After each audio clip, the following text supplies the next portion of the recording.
Uganda Youth Network began a couple of years ago. I mean, after the previous census, a decade ago or thereabout, we realized then that the demographics of Uganda were being tilted in favor of young people.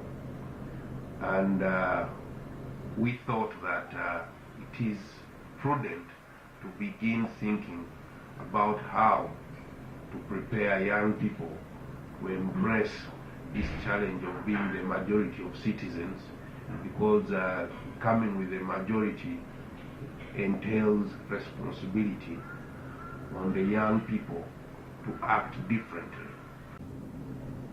Every other year it has emerged stronger, uniting the young people, uniting the youth in civil societies. It is being driven in such a way that it remains issue-based. What we look at are issues, and we have ensured that we build a very credible organization, non-partisan. We say it in black and white. What we all call for at all times is that the youth issues must be discussed and solutions to them,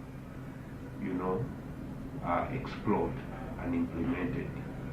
We have worked with government, we have worked with international development partners, we have worked with political parties, and we've worked with the larger civil society in ensuring that issues of the youth are addressed. We are the majority in this country, and we don't want to be hurt by this important event.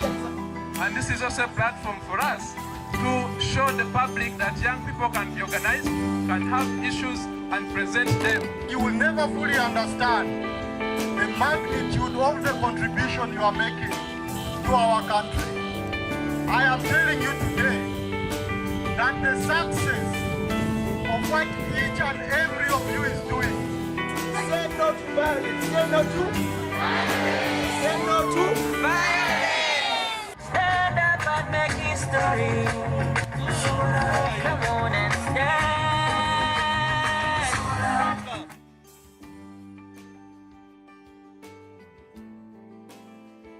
Uganda Youth Network is a national youth-serving umbrella non-government organization that seeks to enhance meaningful youth participation in crucial governance and development process of Uganda at local, regional, and national levels.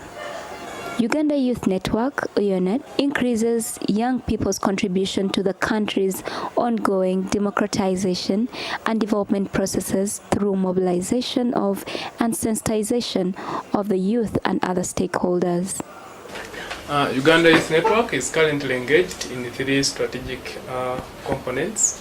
One is human rights and good governance, that where we focus on ensuring that young people meaningfully participate in the ongoing governance and development programs. The second component that we engaged in is youth economic empowerment, ensuring that young people meaningfully participate in livelihood activities.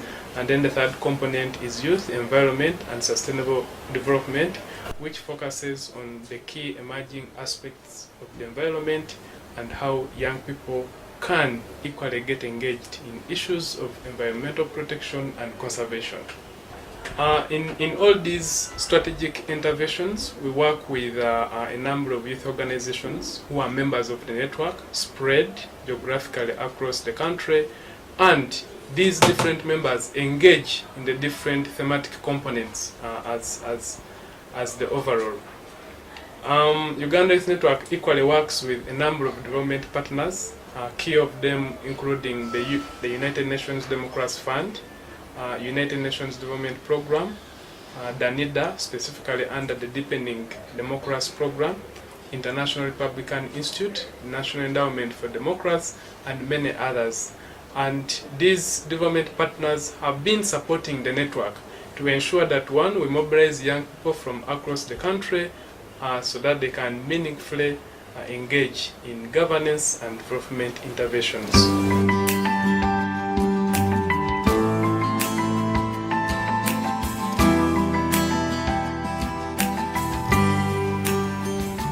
we are here for a study tour, and we have picked you from your organizations.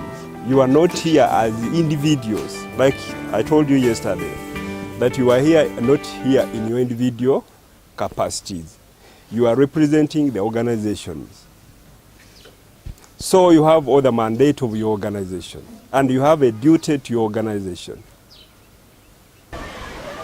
The local study tour to Western Uganda is part of the many activities that we've been implementing under UYONET supported project. And under this activity, we principally collected the project beneficiaries together, a group of about 40 young people drawn from the different project districts.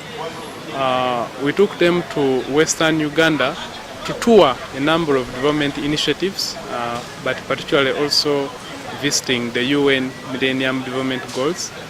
The focus of the tours was on districts that were performing well under the government National Agricultural Advisory Services. And the purpose was that can we take young people to learn from those who've been very successful on the ground, be able to pick one or two things and go back in their places and replicate and therefore enhance their livelihoods in the different areas. First of all, beginning with the Millennium Village, it was an exposure.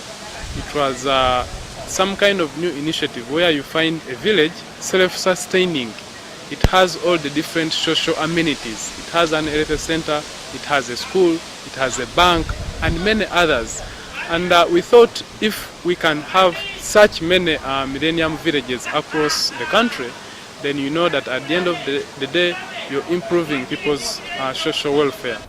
So that's why you called it a village. So it is a village where all the implementations are done in one area so that they can see, test and see whether really if you do everything you are giving support to all that surround the human being.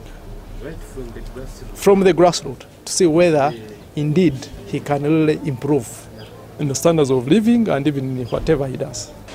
But it was also an exposure to learn how ordinary Ugandans have been able, out of very meager resources, have been able to come up with initiatives with some support from government and the NADS, and they are doing so well.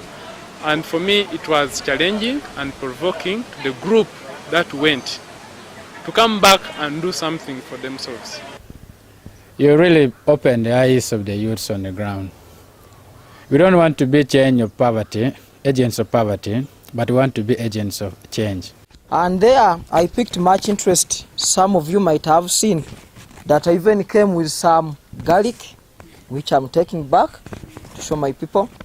I picked much interest in how they prepare those potted trees. Then I put much emphasis on grafting. Then I interacted so much on farming. That's my main concern. It's really the way I really don't know how I can appreciate. And I've got even a privilege that next on Thursday, I'm going to share with the youth for the whole district. I'm going to meet them, then share what has been taking place. I saw that that village people does not have time to waste. They always work. Out of the many things we had seen there in the Ruhira project, Millennium Village, I've picked interest on one thing, that is good production. We are still following up on the young people that we went with. We are following up and getting to know what have they been able to do. How has the study helped them? I'm happy that in Kamuli, we visited Kamuli and young people have come up with a number of initiatives out of what they learned from the other side. It's also important to learn that young people learned that you don't need so much to do something. You need to begin with the little that you have and progress gradually.